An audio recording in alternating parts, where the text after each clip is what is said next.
Bonjour à toutes et à tous, bienvenue dans ce webinaire. Nous sommes enchantés de vous avoir auprès de nous ce matin pour parler de la fidélisation de vos talents. Alors, je vais tout de suite partager mon écran pour que vous ayez à l'écran le support. Hop. Et puis, on va commencer. Hop. Voilà. Donc, effectivement, un webinaire autour de la fidélisation de vos talents. Pour ce webinaire, je suis accompagnée d'Emmanuel Brémond qui se présentera juste après moi.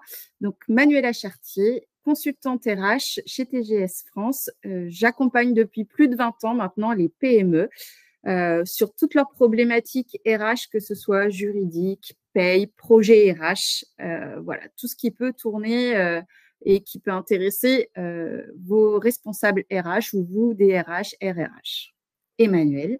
Bonjour à toutes et à tous. Pour ma part, donc, j'accompagne depuis près de 30 ans maintenant et plus de 20 ans au sein de TGS France, donc des organisations dans leur réflexion stratégique dans un premier temps.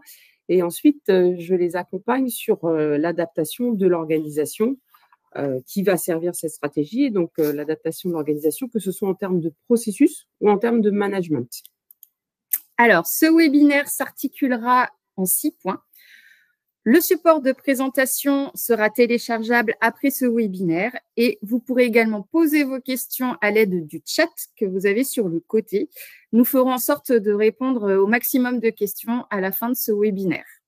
Alors, en quelques mots, le groupe TGS France, nous sommes aujourd'hui une entreprise, un groupe français de conseil global auprès des PME et des organisations. Notre cœur de métier, la comptabilité, mais bien sûr aussi la paye, l'informatique, la sécurisation juridique et le consulting, notamment le consulting RH et en management.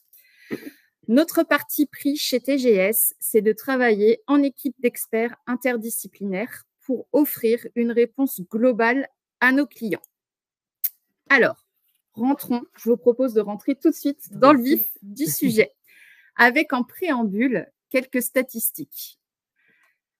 Des indicateurs clés en France aujourd'hui, 15%, c'est le taux moyen de turnover, tout secteur confondu. 42% des salariés sont absents au moins une fois, ont été absents au moins une fois en 2024.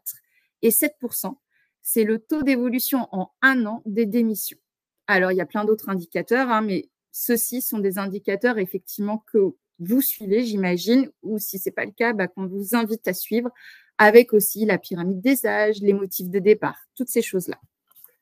Alors, tes indicateurs, Manuela, sont intéressants. Pourquoi ? Parce qu'ils participent déjà à la réflexion sur l'organisation d'une entreprise. Alors, pourquoi je vous parle d'organisation dans un premier temps ? Donc, nous allons d'abord nous intéresser aux modèles d'organisation qui vont favoriser une performance durable. Alors, si on regarde en termes d'organisation comment les choses s'installent aujourd'hui, alors on va regarder d'abord au niveau mondial. Vous pouvez voir qu'en effet, au niveau mondial, 55% des entreprises ont une organisation qu'on appelle conventionnelle, c'est-à-dire sans caractéristiques notables. Voilà, les choses sont organisées un peu en silo et puis voilà, les choses avancent. 15% des entreprises se focalisent essentiellement sur le développement des collaborateurs, 21% sur les résultats et seulement 9%, et c'est celle-là qui nous intéresse, ont une organisation à double focale, c'est-à-dire qu'elles vont combiner l'humain, donc l'effort fait sur le développement des compétences des collaborateurs et sur les résultats et tous les processus qui nous permettent d'analyser la performance dans l'entreprise. Alors, ce sont ces entreprises à double focale qui aujourd'hui ressortent comme gagnantes sur tous les fronts. Et ce sont celles qui ont finalement les politiques qui favorisent la meilleure rétention des talents. Alors, pour illustrer mon propos, je vais vous parler d'un exemple d'une entreprise dont on parle dans toutes les écoles de commerce, le plus notoire, Kodak. Souvenez-vous de Kodak. Kodak était le leader mondial de la photographie. Ses ingénieurs avaient même été les inventeurs de la technologie du numérique. Cependant, la direction de Kodak, à un moment donné, décide de ne pas investir sur les nouvelles tendances en matière de gestion des processus et de traçabilité. Elle développe très peu de confiance dans le personnel. Et voilà, tout le monde connaît l'histoire de Kodak. Ils ont beau être l'inventeur de la technologie du numérique, patatras. Un exemple plus récent, souvenez-vous des magasins de jouets Toys R Us.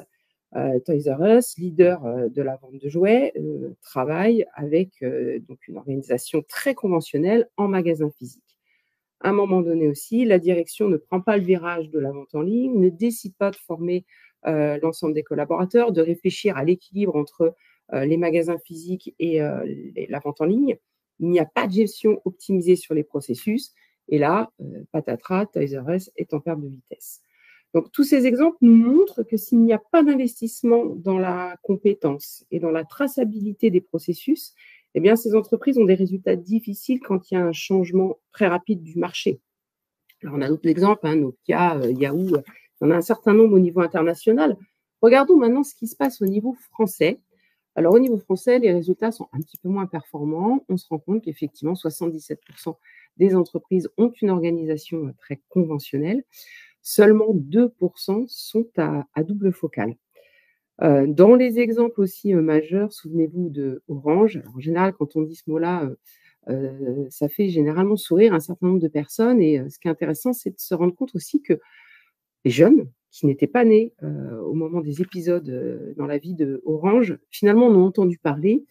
Et ce scandale colle à la peau de cette entreprise. Quoi qu'il arrive, on se souviendra toujours de ce qui s'est passé chez Orange. Et dernièrement, la Cour de cassation a reconnu ce qui s'est passé comme du harcèlement institutionnel. Donc, on voit effectivement que quand on n'investit pas suffisamment dans cette politique RH, il peut se passer des catastrophes qui vont nous coller à la peau pendant longtemps.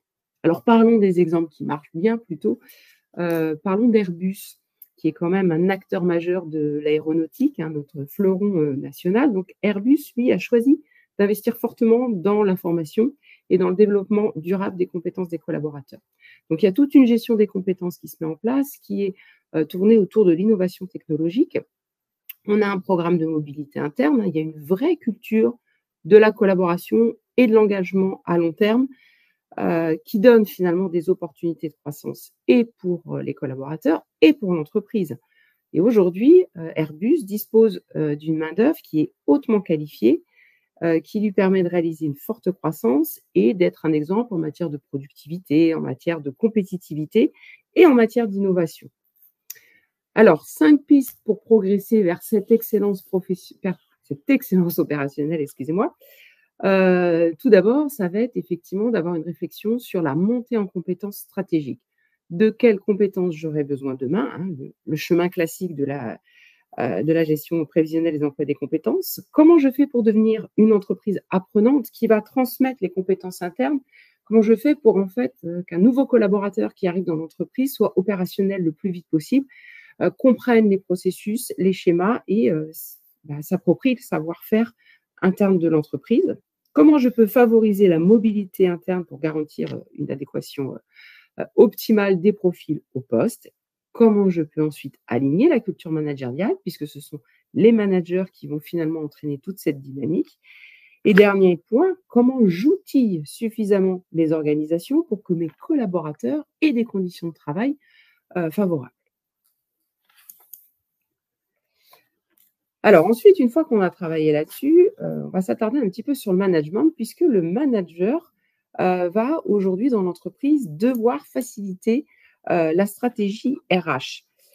Donc le manager a cette lourde responsabilité de travailler sur les facteurs de motivation de manière à garder engagé le plus longtemps possible, chaque collaborateur, hein. Le but du jeu n'est pas de garder ses collaborateurs 30 ans, mais de faire en sorte qu'au moins, le temps qu'ils seront chez nous, ils soient le plus engagés. Alors, mesurer la performance d'un management, d'une culture managériale, c'est pas si simple. Alors, il existe quelques programmes de recherche. On a notamment un laboratoire de recherche en management, ISEOR, qui depuis 1974 travaille justement sur l'observation du travail humain sur le terrain. Donc, ils ont analysé plus de 2000 entreprises, ce qui nous apporte quelques enseignements que nous allons vous partager. Effectivement, Emmanuel, hein, je crois que ces recherches ont abouti à établir 6 leviers de satisfaction au travail. Tout à fait. Donc ces 6 leviers effectivement, qui vont favoriser, la performance et l'attractivité. Donc premier levier, ce sont les conditions de travail, alors que ce soit physique ou psychologique, hein. Je dois travailler dans un environnement, où j'ai une forme de bien-être et physique et psychologique. On y reviendra. L'organisation du travail. Est-ce que l'organisation est créatrice de frustration, de complexité ou d'efficacité? On a un exemple, par exemple, si vous prenez la filière médicale. La filière médicale, aujourd'hui, a de plus en plus une part administrative dans son travail. Et donc, ce qui désorganise finalement le travail, vous prenez dans un hôpital ou même chez un médecin, le médecin va passer énormément de temps à saisir de la data sur son ordinateur, au détriment finalement de son écoute client, son écoute patient. La filière médicale va nous dire, finalement, notre métier a perdu tout son sens. Tout cela vient désorganiser notre métier. Troisième point, la communication, la coordination, la concertation et le sens au travail. Alors, finalement, ces 4 sujets réunis en un, on pourrait disserter dessus pendant 15 jours, mais notamment cette notion de sens au travail et de communication autour du sens au travail va être primordiale, on y reviendra tout à l'heure. La gestion du temps, la formation et l'évolution professionnelle et la stratégie de rémunération et notamment la répartition de la valeur économique créée. Aujourd'hui, on parle du partage de la valeur. Donc effectivement, il y a des systèmes qui vont favoriser ce partage de la valeur tout en étant fiscalement intéressants. Alors, quand on travaille sur l'analyse effectivement du management et de l'incidence du management sur la performance des entreprises, on s'est rendu compte, Iseor, en tout cas dans ses travaux, a identifié 5000 dysfonctionnements génériques qui perturbent la qualité de vie au travail. Et donc, ces dysfonctionnements relèvent systématiquement des 6 leviers que nous avons identifiés précédemment. Donc, l'amélioration, travailler à l'amélioration finalement de la culture managériale et des rituels de management dans l'entreprise permettent d'améliorer donc ces leviers et donc de réduire ce qu'on appelle les coûts cachés. Effectivement, une entreprise qui va tracer la performance, qui va suivre un certain nombre d'indicateurs, qui est dans l'analyse de ses résultats, ne prend pas toujours en compte, ou alors de façon très imparfaite, les systèmes, les coûts cachés liés effectivement à des dérives de management. Donc, finalement, l'impact d'un turnover important n'est pas mesuré et n'apparaît pas dans un bilan ou dans un tableau de bord d'exploitation. Alors Emmanuel, en tant que manager, comment peut-on créer les conditions de la motivation? Alors, le manager, son premier rôle, ça va être de donner du sens à l'action. Donc, il est là pour sans cesse rappeler finalement comment l'action du collaborateur concourt à la réalisation de la stratégie de l'entreprise. Donc, c'est la communication permanente. Il doit ensuite fixer des objectifs réalistes. Ils doivent être atteignables, sinon c'est décourageant, mais ils doivent être en même temps ambitieux, sinon ce n'est pas stimulant. Il doit apporter du feedback régulièrement. Donc, il a un rôle de communication très important, d'observation du travail de ses collaborateurs et finalement d'apporter un commentaire sur la façon de travailler, sur ce savoir-être et ce savoir-faire. Il doit distribuer de la reconnaissance. Il doit accorder le droit à l'erreur.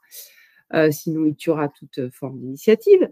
Il doit donner la possibilité de grandir et d'apprendre, développer la confiance et l'autonomie, permettre à chacun d'exploiter ses talents. Donc déjà, c'est être capable de repérer les talents et puis de faire en sorte qu'ils s'expriment.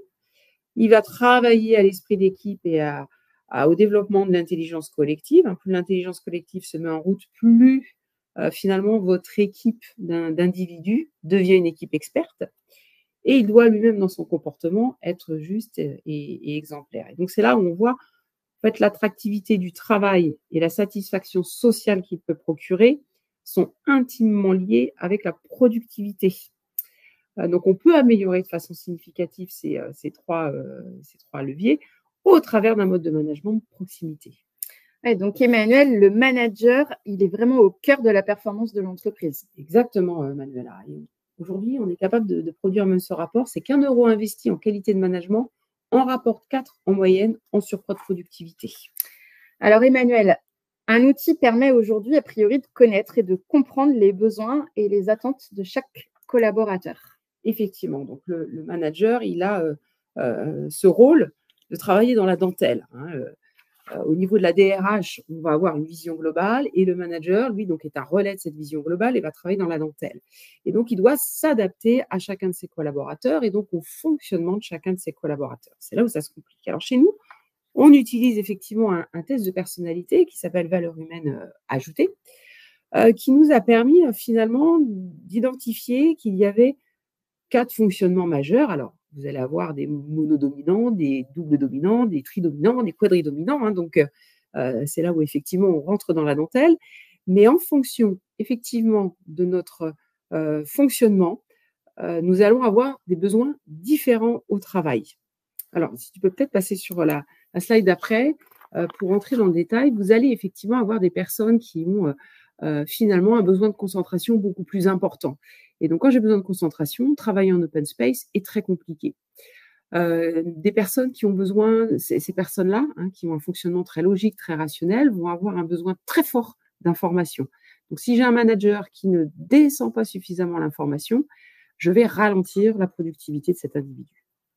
Je vais avoir d'autres personnes qui ont un mode beaucoup plus pratique, hein, donc qui sont des gens qui ont besoin d'être dans l'action en permanence et qui ont besoin d'avoir des repères très forts, c'est-à-dire qu'on doit leur délimiter leur champ d'autonomie, on doit leur donner des objectifs précis et avoir du processus très fort. À partir du moment où j'ai posé ça, là, vous êtes face à des gens qui vont performer, surperformer, être dans une recherche de perfection et qui seront capables de travailler en totale autonomie. Donc, si je ne mets pas ça en place, ceux-là, au contraire, vont plutôt être un peu moteur diesel et patiner. D'autres personnes sont beaucoup plus créatives et celles-ci vont avoir un besoin de diversité et de variété dans leur travail. Donc, je vais devoir adapter le poste. Je sais que ces personnes-là ont aussi une concentration variable et vont être peut-être en mesure de déconcentrer leurs collaborateurs. Donc là aussi, je dois réfléchir à comment j'aménage le poste de travail par rapport à ce fonctionnement. Et puis, le dernier profil, très affectif, très relationnel, là, je suis face à des gens qui ont besoin de cohésion.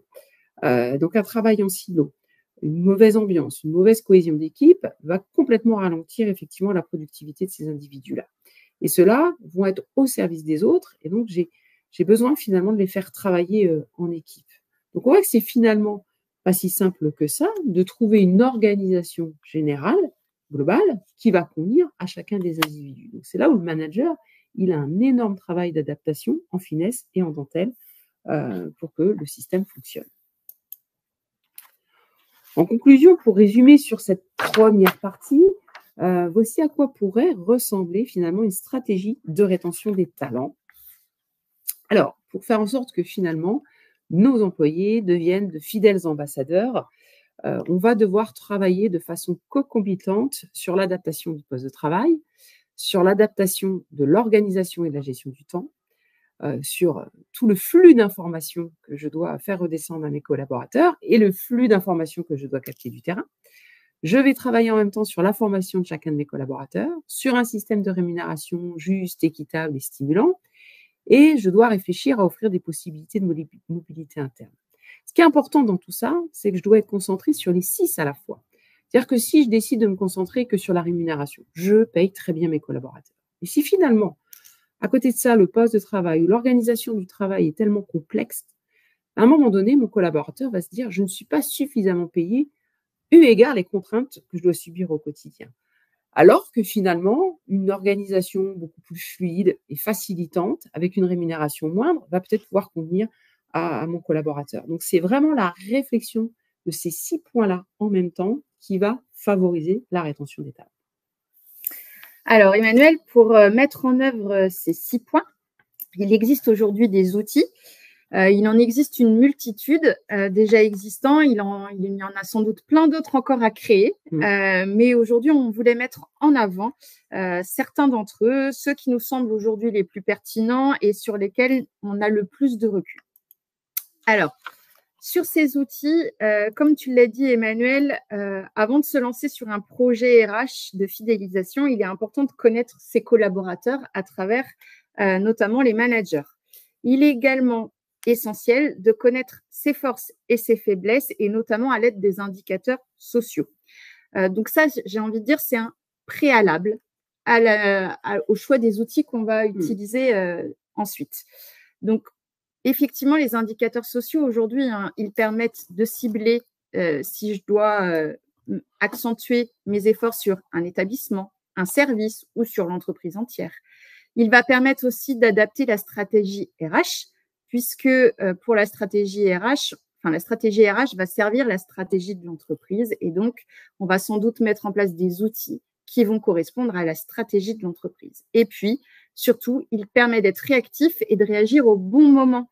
Si j'ai des indicateurs sociaux, par exemple le turnover, comme on connaît, et sur un point précis, un service précis, et là, je sens que depuis quelques mois, c'est quelque chose d'assez prégnant, qui revient souvent, à ce moment-là, je dois réagir.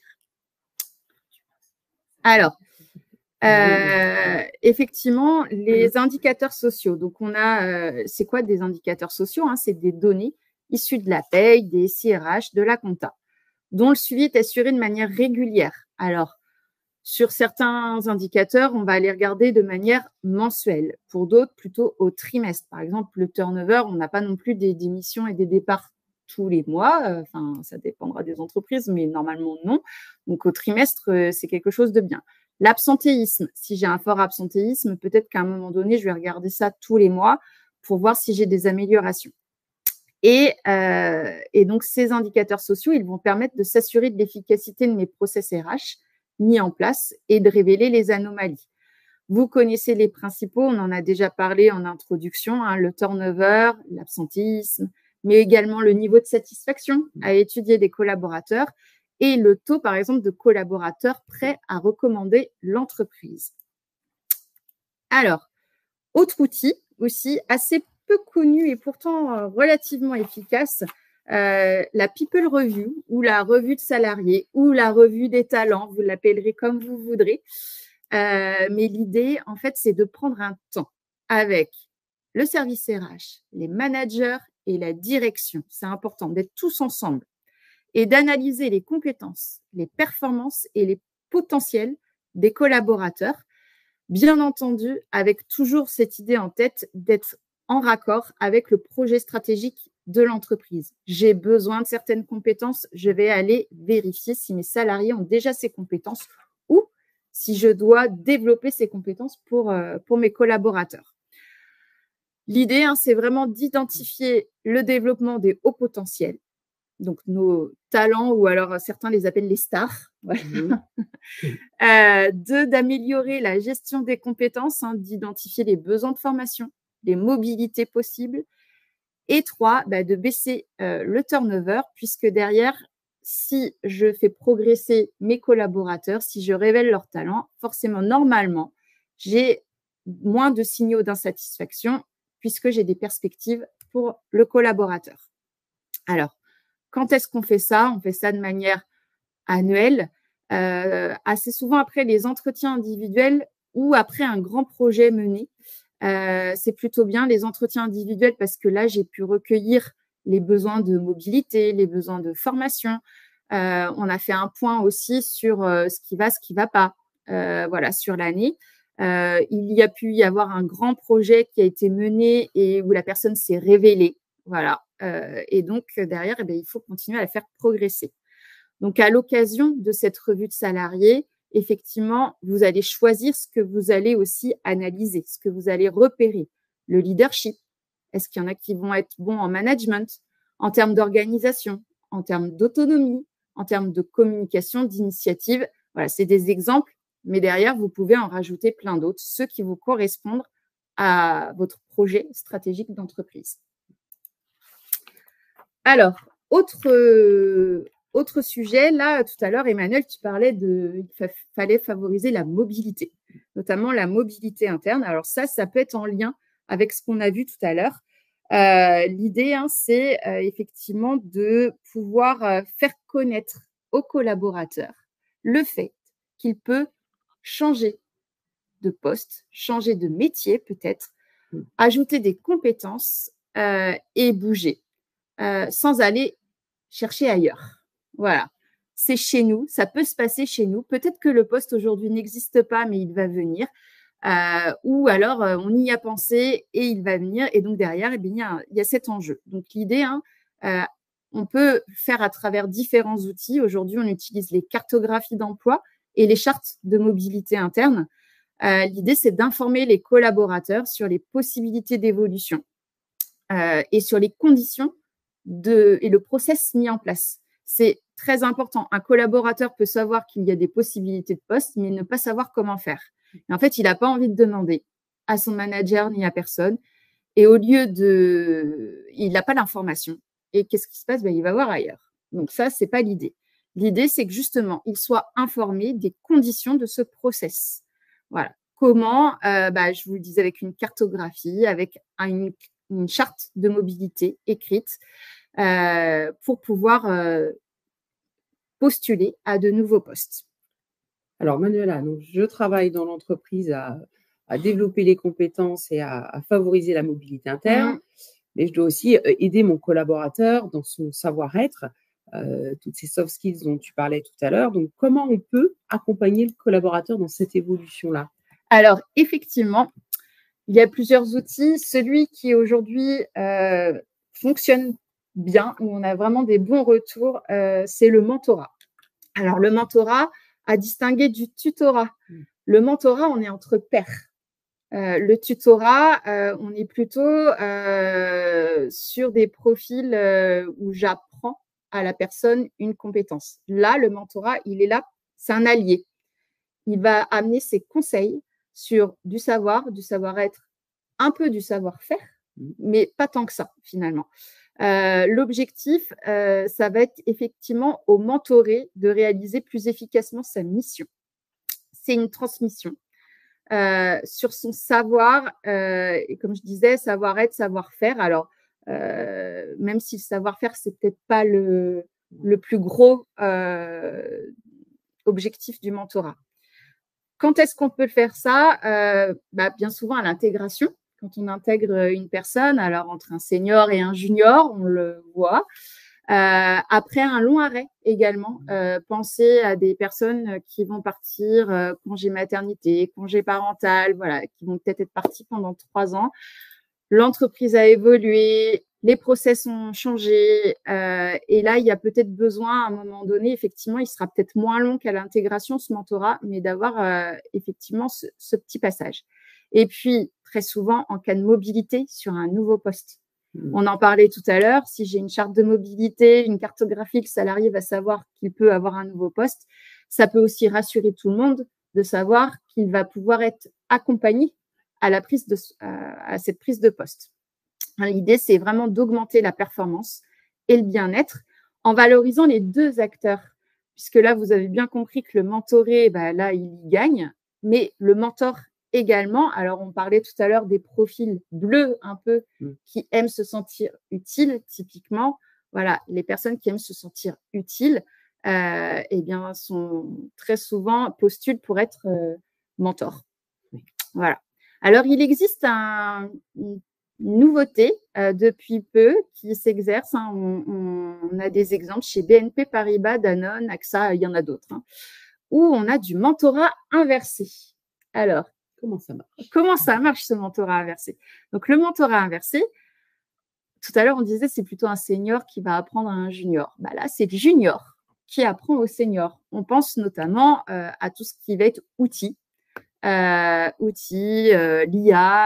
le numérique, enfin voilà.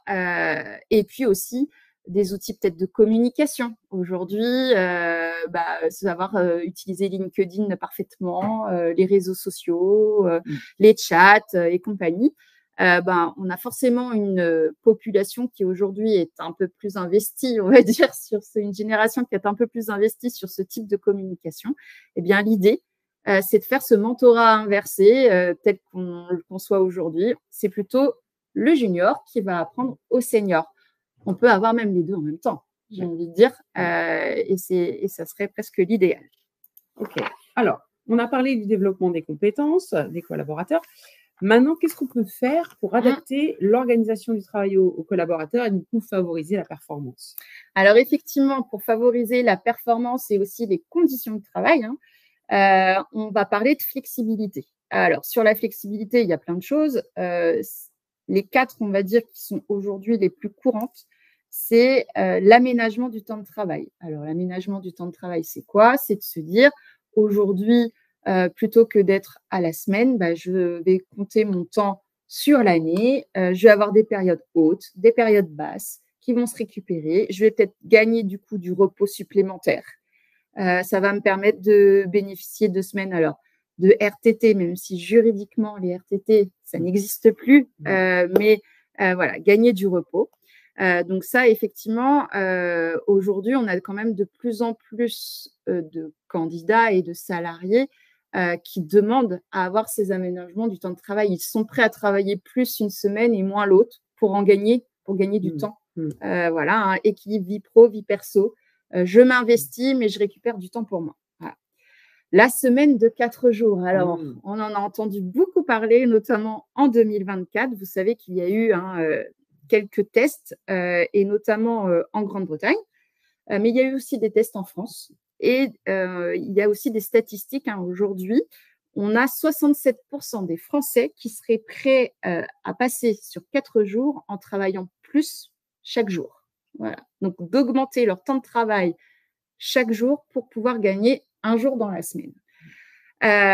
Donc voilà. Donc aujourd'hui, bon, j'ai envie de dire, on en est quand même au début. Il y a plusieurs possibilités. La semaine de 4 jours, ça peut être la semaine de 4 jours où je reste à 35 heures, la semaine de 4 jours où je passe à 32 heures, mais sans perte de salaire, comme on a fait au moment des 35 heures. Voilà. Il y a plein de sujets aujourd'hui sur la semaine de 4 jours. Il y a plein de manières de la voir fonctionner. Le forfait jour. Alors, le forfait jour, aujourd'hui, ça concerne essentiellement des cadres ou du personnel très autonome, type des commerciaux qui ne seraient pas cadres. Voilà. Le forfait jour, il y a du bon, il y a du moins bon. Le forfait jour, aujourd'hui, vous le savez sans doute, il a été encadré énormément par la Cour de cassation, par le législateur aussi. Aujourd'hui, c'est vrai que c'est bien si si vous faites en sorte que derrière, il y ait bien ce suivi du nombre de jours, cet entretien annuel. Voilà. Sinon, ça peut vite la catastrophe, en fait, puisque derrière le forfait jour, si vous ne faites pas ça, si vous ne suivez pas les jours, si vous ne faites pas l'entretien, un salarié peut aller réclamer les heures supplémentaires. Quand ça se passe mal avec un cadre, ça peut vite coûter cher. Donc, attention. Et puis, on a le télétravail. Alors, le télétravail, avant 2020, on va dire que ce n'était pas non plus une grande normalité. Aujourd'hui, j'ai envie de dire que, alors, sauf certains postes, forcément, tout ce qui est travail en équipe à la chaîne, et ça, c'est pas possible. Mais le télétravail sur les autres postes, clairement, aujourd'hui, c'est une question. Parfois, c'est possible, parfois pas. En tout cas, pour toutes ces choses-là, l'idée, c'est on a noté qu'il y avait 2 facteurs de réussite pour que ça fonctionne. Ça va fonctionner si ça concerne le collectif. Si ça ne s'applique pas à tout le monde, derrière, comme on le disait tout à l'heure, on va avoir des conditions de travail qui vont frustrer les uns ou les autres. Donc, soit ça concerne tout le monde, soit ça ne concerne qu'une partie, mais dans ce cas-là, pour l'autre partie qui n'a rien, il faut trouver quelque chose. Voilà. Et ça fonctionne aussi si c'est encadré. Je pense notamment au télétravail. Aujourd'hui, le télétravail 2020, on a fait du télétravail sans charte, sans accord, parfois avec des accords, mais on ne savait pas trop quoi y mettre dans ces accords. Enfin, voilà, on était un peu pris au dépourvu. Aujourd'hui, il est important d'encadrer juridiquement tous ces sujets, tous ces outils de flexibilité au travail. Je pense notamment au télétravail. Pensez à encadrer, notamment dans quel cas je vais dire aux salariés stop, on arrête le télétravail, c'est plus possible. Voilà, ça a des forts enjeux parce que si c'est pas prévu au départ, forcément il y aura une incompréhension du salarié, voire de ses collègues d'à côté. Voilà, donc attention à ça. Alors bien entendu, la flexibilité au travail, l'enjeu derrière, c'est de s'adapter aux nouvelles demandes du marché. Voilà, on le sait tous, les salariés de nos collaborateurs qui nous disent chez Intel, ils font comme ci, ils font comme ça, pourquoi nous on le fait pas? Voilà. Donc derrière, à chaque fois, il faut aussi se retrancher sur la stratégie de l'entreprise, stratégie RH, pourquoi on le fait ou pourquoi on le fait pas, mais derrière, il y a une stratégie. Donc voilà, on a de quoi répondre. Alors, du coup, certains demandaient est-ce qu'il y a des ordres de priorité, est-ce qu'il faut mettre l'accent plus sur un système que l'autre. Donc, on a vu, il faut travailler le développement de la compétence, il faut affiner l'organisation. Et puis après, il faut réfléchir effectivement à la rémunération. Alors effectivement, bon, la rémunération, j'ai envie de dire, c'est l'outil de base du collaborateur. Pourtant, aujourd'hui, quand on interroge les collaborateurs, ce n'est que leur deuxième facteur de motivation derrière l'équilibre vie pro, vie perso. Voilà. Donc, ce n'est pas leur sujet de prédilection. Mais il ne faut pas l'oublier non plus. Voilà. Et là aussi, c'est intéressant de se rapprocher des indicateurs sociaux que vous avez dans l'entreprise, notamment pyramide des âges, l'ancienneté dans l'entreprise, tout ça. Pourquoi? Parce qu'il va y avoir des éléments de rémunération. Alors là, je parle en dehors du salaire, qui vont plaire à certains, moins à d'autres. Par exemple, je pense à l'intéressement, les plans d'épargne. Alors, il y en a qui vont vouloir épargner parce que voilà, ils ont besoin d'épargner. Et puis, ils sont à un moment de la vie où ils ont besoin d'épargner. Puis d'autres, au contraire, qui ont besoin de l'argent tout de suite. Tout ce qui va être transport en commun, participation aux frais de transport en commun. Vous savez, aujourd'hui, on a des exonérations sur les frais de transport en commun. Donc, jusqu'à cette année, l'employeur qui peut participer jusqu'à 75% de l'abonnement sans charge sociale, ni pour le salarié, ni pour l'employeur. Je disais, la rémunération, c'est pas le facteur de motivation, le premier facteur de motivation. Les Français ne le placent qu'en deuxième position. Derrière l'équilibre vie pro et vie perso. Comme nous disions tout à l'heure, chaque collaborateur presque va avoir un intérêt sur tel et tel système et pas sur d'autres. Ce qu'on disait, un plan d'épargne aujourd'hui, un intéressement, une participation, ça va en intéresser certains d'épargner, d'autres pas, parce qu'ils veulent l'argent tout de suite. La participation aux frais de transport en commun, ce que l'on disait, c'est qu'effectivement, ça peut être un sujet quand on est en zone urbaine ou périurbaine, mais quand on est dans une zone un peu plus rurale, c'est sans doute un peu moins le sujet. Et puis, ça va sans doute pas concerner tout le monde, puisque aujourd'hui, on a des collaborateurs qui vont peut-être vivre dans ce milieu urbain, périurbain, et puis d'autres pas, et qui n'auront pas de moyens de transport en commun. Donc, c'est toujours la même chose. Tout à l'heure, on disait il faut allier les différents outils. Et là, c'est un peu pareil en termes de rémunération. C'est bien d'en avoir plusieurs. Voilà. Et donc, pour savoir lesquels choisir, c'est ce que je disais aussi, c'est intéressant d'aller voir sa pyramide des âges, d'aller voir l'ancienneté dans l'entreprise, enfin voilà, toutes ces petites choses-là. Et les postes aussi, on a des commerciaux qui vont aimer le challenge et qui vont être intéressés par une prime sur objectif, alors que les autres pas. Enfin voilà, c'est toutes ces choses-là. Donc, il va falloir là aussi multiplier les outils sans trop non plus, parce que c'est pas la peine de continuer avec un outil qui ne sert pas ou qui ne satisfait quasi personne. Voilà. Vous avez d'autres outils de rémunération, tout ce qui va être aussi les frais au transport personnel aujourd'hui, donc pas les transports en commun, mais les frais de transport personnel. Le forfait de mobilité durable est un exemple aujourd'hui. Il bénéficie d'exonération. C'est quoi le forfait mobilité durable?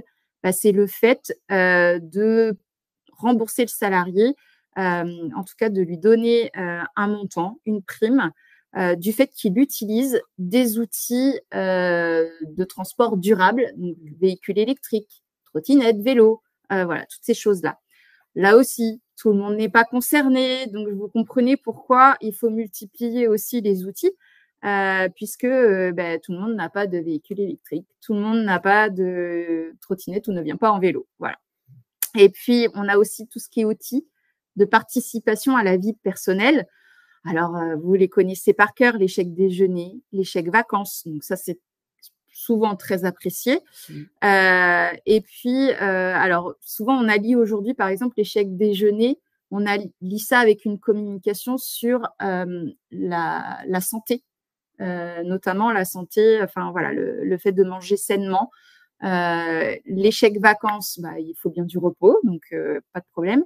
On a aussi les chèques culture. Aujourd'hui, les chèques culture sont complètement exonérés de cotisations sociales. Donc, derrière, ça permet aux personnes d'aller à un concert, un spectacle, un événement, d'acheter des livres, voilà, d'acheter des films, enfin tout ce que vous voulez. On a aussi les berceaux d'entreprise. Alors, les berceaux d'entreprise aujourd'hui, c'est le fait de participer via une crèche. En fait, on paye un berceau, c'est-à-dire qu'on paye des places de crèche. Alors, bien, pas bien, là aussi, on regarde la pyramide des âges. J'ai combien de jeunes parents potentiellement? Est-ce que c'est un sujet? Est-ce qu'aujourd'hui, dans ma zone géographique, j'ai regardé est-ce qu'il manque des places de crèche ou pas? Est-ce que j'ai beaucoup de nourrices ou pas? Est-ce que voilà, faut se poser toutes ces questions. Est-ce que je veux attirer des jeunes couples? Est-ce que je veux attirer des jeunes couples et des jeunes talents? Le sport, donc vous avez aussi la possibilité aujourd'hui, dans la limite donc de 5% du plafond annuel de sécurité sociale par salarié, de participer au sport, c'est-à-dire de payer des abonnements dans des salles de sport, de payer des coachs en entreprise, d'acheter du matériel sportif dans l'entreprise. Là aussi, vous avez des exonérations, mais là aussi, tout le monde ne fait pas de sport. Donc voilà, mais ça permet aussi d'avoir tout dépend de votre stratégie, la stratégie RH derrière le sport. Si vous avez une culture sportive, un peu de challenge dans l'entreprise, bah, tout de suite ça peut être apprécié et c'est en cohérence aussi avec votre stratégie. Voilà, donc comme on l'a dit, l'idée c'est de diversifier les moyens de rémunération. Alors, il faut pas tout mettre en place, on est d'accord. Mais ce qui est important, c'est d'analyser au préalable les besoins de vos salariés, les potentiels besoins. Alors, quand on parle de rémunération aussi, il y a un outil qui se développe de plus en plus, qui est le bilan social individualisé. On ne parle pas du bilan social de l'entreprise, là, on parle du bilan social de chaque salarié. L'intérêt, c'est de montrer de manière synthétique l'ensemble des avantages perçus par le salarié au-delà de sa rémunération. Dans le contrat, j'ai la rémunération. Point. Oui, mais autour, qu'est-ce qui se passe? Qu'est-ce que j'ai? J'ai la mutuelle, j'ai la prévoyance d'essai, j'ai également peut-être un avantage en nature véhicule, j'ai la prise en charge des tickets resto, j'ai une cantine, enfin voilà, tous les avantages qu'on peut avoir qui soient en espèces, on va dire, rémunérés ou en nature. Donc voilà, de tout montrer et de montrer aussi le coût pour l'entreprise de ces avantages que l'on alloue aux salariés. Donc l'idée, c'est de transmettre ça à l'ensemble des salariés. Peut-être que certains d'entre vous le font déjà. Alors on a Haribo et Bell qui utilisent également ce bilan social individualisé depuis plusieurs années et qui en retirent des bénéfices puisque effectivement derrière, le salarié va se dire ah oui c'est vrai, l'entreprise, il n'y a pas que mon bulletin de salaire, il y a d'autres choses à côté et ça permet une certaine fidélisation aussi des salariés. Alors comme vous l'aurez compris, là le bulletin social individuel, on parle aussi communication, d'accord? Et ça, la communication, notamment la communication interne, est très importante. Ouais, elle est primordiale et donc c'est là où on voit que les services de communication interne doivent se renforcer et vraiment nourrir la stratégie qui a été définie. Elle doit réfléchir à la cohérence des messages qui sont diffusés et qui vont être au service de la stratégie. Donc, toute cette communication interne va aussi concourir à créer une culture d'entreprise forte. Donc, à vous de définir votre ligne éditoriale. Qu'est-ce que vous avez envie de mettre en avant? Donc, il y a effectivement les messages autour de la réussite du travail, autour de la performance de l'entreprise, de sa place sur son marché. Mais il y a aussi tout ce qui se passe en termes de culture interne, ce que l'on fait pour les collaborateurs. Et donc, ça va être peut-être la mise en avant de certains collaborateurs, que sais-je, sais pas, un collaborateur qui s'engage sur une transat et qu'on va sponsoriser. Ça peut être toute une démarche d'engagement de l'entreprise aux côtés d'associations locales. Ça peut être tout ce qui va être lié effectivement à sa stratégie qui intègre peut-être une démarche de développement durable. Donc, la communication interne doit vraiment nourrir tous ces pans et doit mettre en avant tout ce qui est fait. Finalement, l'entreprise, ça n'est pas que du travail, c'est aussi un collectif qui s'engage autour d'un certain nombre de sujets. Et c'est ça qui va favoriser le sens au travail. Alors, pour conclure sur notre propos aujourd'hui, 4 grands points finalement. En tant que RH, si vous écoutez, le service RH, il est là au service des autres.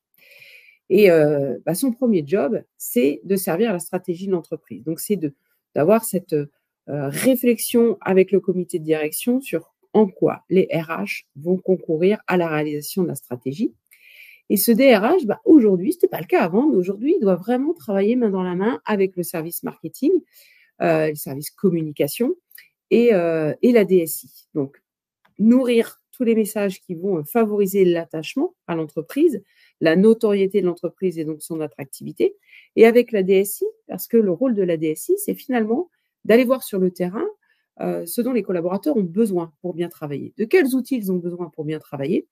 Et donc, c'est bien en travaillant main dans la main qu'on va créer des conditions de travail acceptables et performantes. Et pour ce faire, le DRH, il doit être quand même régulièrement invité à la table du comité de direction. Et moi, à mon sens, il doit faire partie du comité de direction. Effectivement. Alors, vous l'aurez compris, pour fidéliser vos talents, aujourd'hui, il y a aussi le fait de les repérer. Il faut repérer vos talents et multiplier les facteurs de motivation pour les conserver.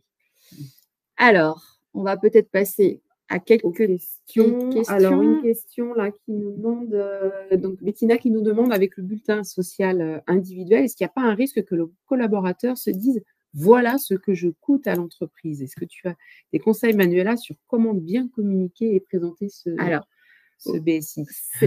Effectivement, alors pour ce BSI, il va être important, on va peut-être pas tout dire, on va peut-être pas tout mettre. Ça va être important. Là aussi, ça se travaille avec la communication interne, j'ai envie de dire. Il va falloir choisir les sujets. Voilà, clairement, sur le BSI, on n'est pas obligé de tout y mettre, mais c'est un outil supplémentaire. Donc, non, vous n'y mettez pas tout. Clairement, vous mettez ce qui va servir votre discours. Voilà. Il y avait une autre question aussi, c'est devons-nous nous attaquer à un sujet en priorité? Alors, oui et non, j'ai envie de dire, vous l'aurez vu, notre propos servait à démontrer qu'en fait, tous ces points-là sont essentiels pour vraiment travailler une stratégie de rétention des talents. Après, commencer par là où le bas blesse le plus. Donc, c'est vraiment propre à chaque structure, mais plus vous allez travailler de façon concomitante ces 6 leviers, plus vous allez retenir les talents. Il y avait aussi une question sur les tests de personnalité. Alors oui, il existe des tests de personnalité gratuits en ligne. Le test sur lequel nous, on s'appuie n'est pas accessible gratuitement en ligne. Alors, il y a aussi une autre possibilité, c'est de former toute votre ligne managériale à cette détection. Plutôt que de faire passer un test finalement à chacun de vos collaborateurs, vous pouvez aussi former votre ligne managériale à comprendre ces modes de fonctionnement différents, à les repérer et ensuite adapter son management à tout cela. Alors, on a une question aussi plutôt sur le statut, effectivement, avec un statut assimilé cadre. Donc, la création d'un statut assimilé cadre pour valoriser le travail et l'autonomie des employés. Alors, effectivement, si dans votre entreprise, le statut cadre est bien délimité, par exemple, très souvent, c'est des gens qui sont plutôt des managers, et que là, on a une personne qui n'est pas manager, mais que l'on veut valoriser. Alors oui, c'est possible, effectivement, de créer. Alors, attention quand même. Juridiquement, l'assimilé cadre peut bénéficier ou pas des mêmes prévoyances et des mêmes mutuelles que les cadres. Voilà, pour ça, il faut se pencher sur la question. Il y a des règles aujourd'hui, depuis le 1er janvier 2025. Il y a des règles assez strictes sur ce qu'on va considérer comme assimilé cadre. Voilà, donc j'attire votre attention sur le fait que de voir en globalité ce que cela pourrait changer. En tout cas, c'est une solution. On n'a pas parlé effectivement des promotions ou des qualifications, mais oui, c'est une possibilité. Mais attention, notamment en matière de prévoyance et de mutuelle aujourd'hui, ou de retraite supplémentaire d'ailleurs. Voilà. Est-ce qu'on a Pour d'autres? l'instant, il n'y a plus de questions.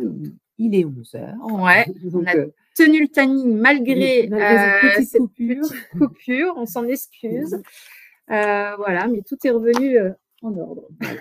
Il nous reste à vous remercier de votre participation et nous sommes à votre disposition en dehors de ce webinaire pour échanger sur ces sujets néanmoins riches et variés. Voilà, et on vous souhaite plein de belles expériences dans vos entreprises. Très bonne journée à tous.